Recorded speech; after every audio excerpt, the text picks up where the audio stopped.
janganlah menghina orang yang tidak makan. Dan siapa yang tidak makan, janganlah menghakimi orang yang makan.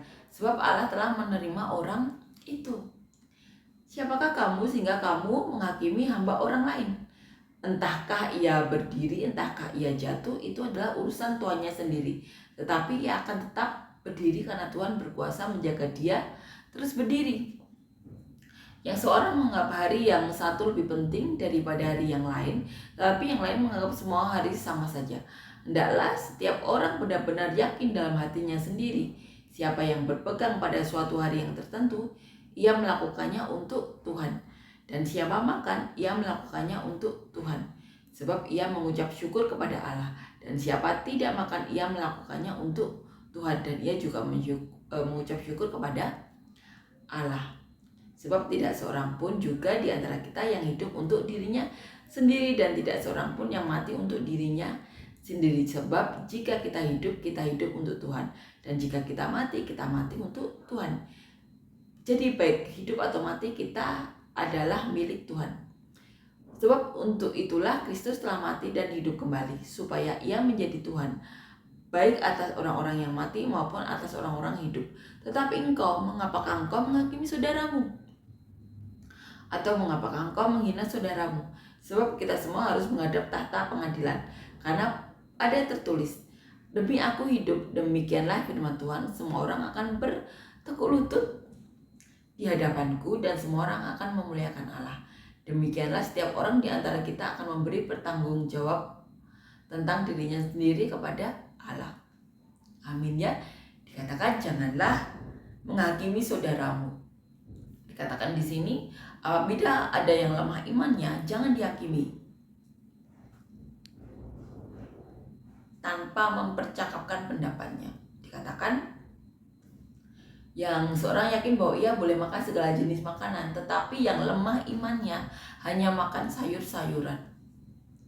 Jadi di sini dikatakan kita jangan menghakimi siapapun, apapun ya.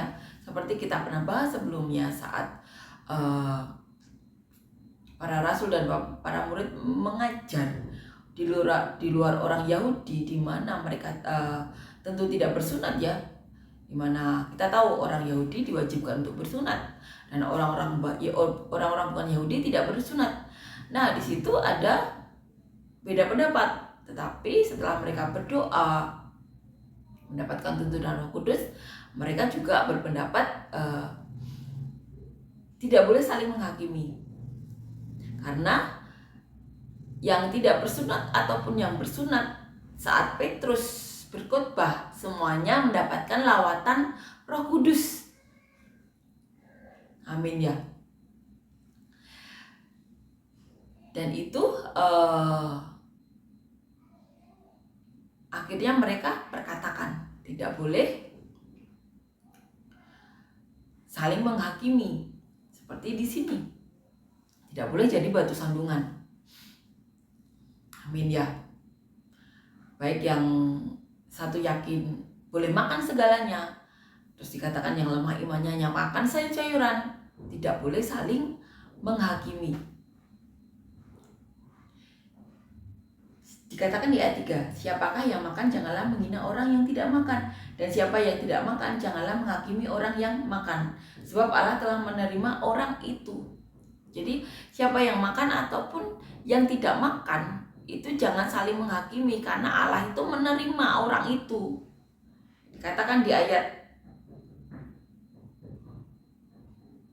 ini ya, ayat 11, demi aku hidup, demikianlah firman Tuhan, semua orang akan bertekuk lutut di hadapanku, dan semua orang akan memuliakan Allah. Jadi semuanya itu nanti akan mempertanggungjawabkan, semuanya akan bertekuk lutut. Jadi di sini Paulus mengajarkan jangan menghakimi. Sebab siapakah kamu sehingga kamu menghakimi hamba orang lain? Entahkah ia berdiri, entahkah ia jatuh, itu adalah urusan tuannya sendiri. Tetapi ia akan tetap berdiri karena Tuhan berkuasa menjaga dia terus berdiri.